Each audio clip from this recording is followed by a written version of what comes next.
छत्रा र म आज पहिला पटक यस्तो मौका पाएको छौँ कि हामी दुई भाइ उहाँको बाइकमा टु व्हिलर्समा चाहिँ राइड गर्दैछौँ।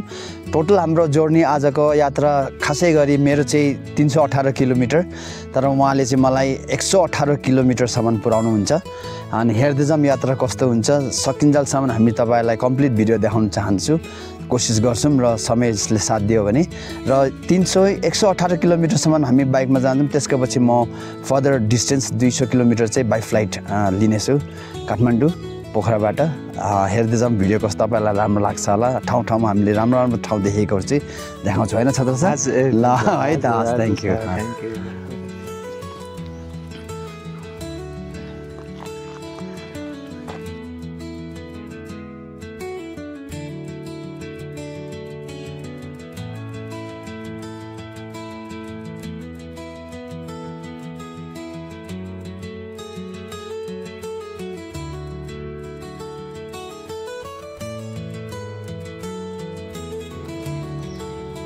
यो अहिले देखिरहेको दृश्य चाहिँ तपाईँले यो धौलागिरी माउन्टेन हो, नेपालको एकदमै चर्चित एकदम पपुलर माउन्टेन।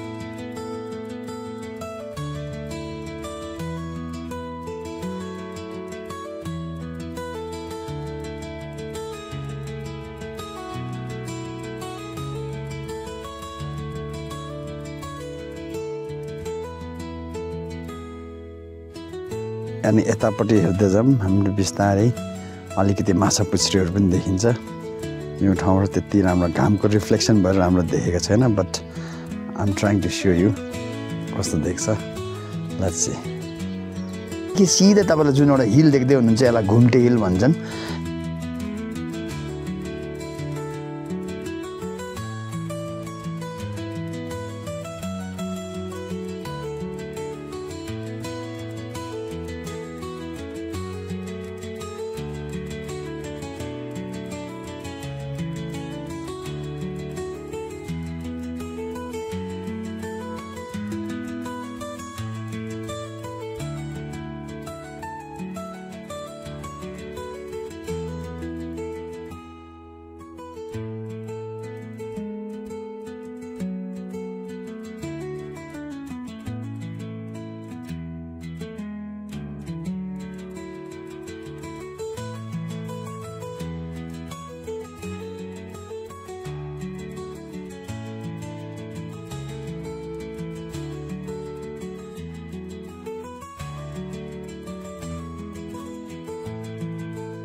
बागलुङ बजार छोडेर पोखरातिर लाग्दैछौँ।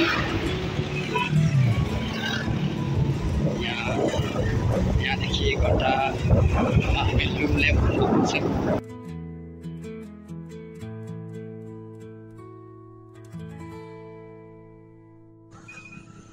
ओके हामीहरू यस बेला नौडाँडा भन्ने ठाउँमा आइपुगेछौँ है। नौडाँडाबाट यो सिन हेर्नुहोस् एकदम ब्युटिफुल्ली देखेको छ। ब्युटिफुल अन्त त खै अब कतिको क्लियर देख्छ भिडियोमा। बिचको सेतो सेतो चाहिँ तल खोला बगेको जस्तो छ। अनि त्यसको सिधै माथि हेर्नु फेवा लेक देखेको छ। यहाँबाट पोखरा देख्नु सुरु भयो। त्यसको अझै उतापट्टि लामो एउटा स्ट्रेट लाइन देख्नुभएको छ तपाईँहरूले। त्यो चाहिँ एयरपोर्ट, इन्टरनेसनल एयरपोर्ट। यहाँ आकाशमा इगलहरू उड्दैछ है। रमाइलो फेरि एकचोटि हामी हेरौँ।